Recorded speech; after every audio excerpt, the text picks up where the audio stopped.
നമസ്കാരം, എല്ലാവർക്കും പ്രവാസി മലയാളിയിലേക്ക് സ്വാഗതം. വമ്പൻ ട്വിസ്റ്റ്. സാമ്പത്തിക പ്രതിസന്ധി മൂലം അടച്ചുപൂട്ടൽ ഭീഷണിയിലായിരുന്ന ഗോഫസ്റ്റ് വിമാന കമ്പനി പ്രവർത്തനം പുനരാരംഭിക്കാൻ ഒരുങ്ങുന്നു.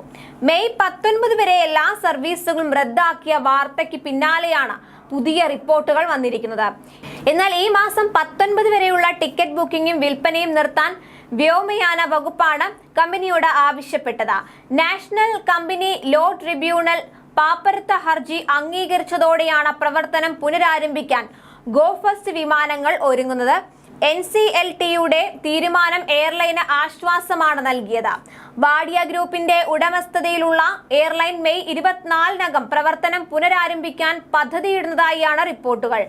23 വിമാനങ്ങളുമായി പ്രവർത്തനം പുനരാരംഭിക്കുമെന്നാണ് ലഭിക്കുന്ന വിവരം. മെയ് 2 വരെ ഗോഫസ്റ്റിന്റെ 27 വിമാനങ്ങൾ സർവീസ് നടത്തിയിരുന്നു.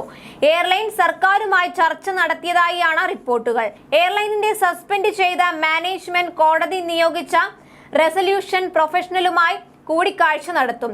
ടിക്കറ്റ് ബുക്കിംഗ് പുനരാരംഭിക്കുന്നതിനുള്ള അനുമതിക്കായി റെസല്യൂഷൻ പ്രൊഫഷണൽ സർക്കാരിനെ സമീപിക്കും. സിവിൽ ഏവിയേഷൻ റെഗുലേറ്റർ DGCA നേരത്തെ വിമാന കമ്പനിയോട് ടിക്കറ്റ് വിൽപ്പന നിർത്താൻ ആവശ്യപ്പെടുകയായിരുന്നു. മെയ് 3 മുതൽ പ്രവർത്തനം പെട്ടെന്ന് നിർത്തിവെച്ചതുമായി ബന്ധപ്പെട്ട് കാരണം കാണിക്കൽ നോട്ടീസ് നൽകുകയും ചെയ്തിരുന്നു. ഗോഫസ്റ്റ് നിർത്തിയതോടെ ദുബായ്, അബുദാബി സെക്ടറിൽ നിന്ന് മലബാറിലേക്കുള്ള വിമാന ടിക്കറ്റിന് ഉയർന്ന തുകയും കൊടുക്കേണ്ടി വന്നിരുന്നു. അബുദാബിയിൽ നിന്ന് കണ്ണൂർ, കോഴിക്കോട്, മംഗലാപുരം സെക്ടറിലേക്ക് പോകേണ്ടവരാണ് കൂടുതൽ ദുരിതത്തിലായത്. ഈ സെക്ടറിലേക്ക് പരിമിത സർവീസ് മാത്രമായതാണ് യാത്രാ പ്രശ്നം രൂക്ഷമായത്. ജൂൺ അവസാന വാരം ഗൾഫിലെ വേനൽ അവധിക്കാലം തുടങ്ങുന്നതിനാൽ പ്രവാസി കുടുംബങ്ങളും ആശങ്കയിലായിരുന്നു. വിവിധ സംഘടനകളും വ്യക്തികളും കേന്ദ്ര സംസ്ഥാന സർക്കാരിന് നിവേദനം നൽകിയിരുന്നു. സർവീസ് റദ്ദാക്കേണ്ടി വന്നതിൽ ഖേദം പ്രകടിപ്പിച്ച അധികൃതർ മുഴുവൻ പണവും തിരിച്ചു നൽകുമെന്നും യാത്രക്കാരെ നേരത്തെ അറിയിച്ചിരുന്നു. സേവനം പുനരാരംഭിക്കുന്നതോടെ യാത്രാ തീയതി പുനഃക്രമീകരിക്കാനും അവസരമൊരുക്കുമെന്ന് അധികൃതർ അറിയിച്ചു.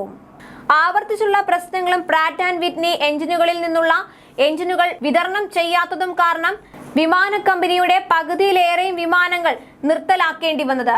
ഇതുവഴി യാത്രക്കാരുടെ എണ്ണം കുറഞ്ഞത് കാരണം ഗോഫസ്റ്റിന്റെ സാമ്പത്തിക നിലയെ ഇത് ബാധിച്ചിരുന്നു. റെഗുലേറ്ററി ഫയലിംഗുകൾ പ്രകാരം 2022 സാമ്പത്തിക വർഷത്തിൽ $218 മില്യൺ നഷ്ടമാണ് എയർലൈൻ റിപ്പോർട്ട് ചെയ്തത്. മുൻ വർഷത്തെ $105 മില്യൺ നഷ്ടത്തേക്കാൾ ഇരട്ടിയായിരുന്നു ഇത്. കൂടുതൽ പ്രവാസി വാർത്തകൾക്കായി ഈ ചാനൽ സബ്സ്ക്രൈബ് ചെയ്യുക.